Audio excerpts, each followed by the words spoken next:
Xiaomi went ahead and announced its Redmi 13 series in China earlier today. The series consists of 3 members: Redmi Note 13, Note 13 Pro, and the top dog Note 13 Pro, which we'll cover in more detail here. Starting with the design, Xiaomi went with a curved screen on the Pro and a revised camera island with a vegan leather back on the purple-colored variant and ag-frosted glass backs on the black and white models. Note 13 Pro is also the first IPI68 rated Redmi phone.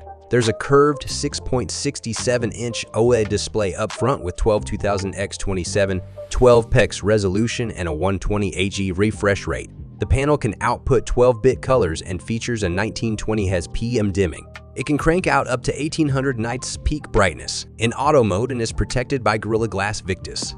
You also get an optical in-display fingerprint scanner and a 16-MP front-facing camera.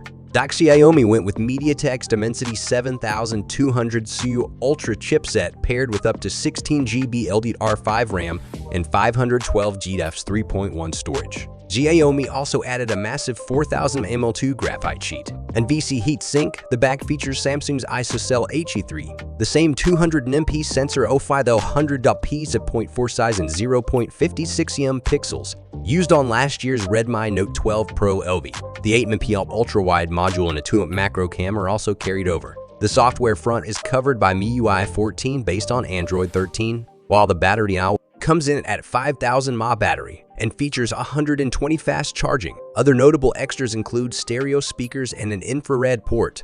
Redmi Note 13 Pro starts at CNY $1999, $173 for the 12 high 156GB trim, and goes up to CNY $2299, $314 for the 16512G model.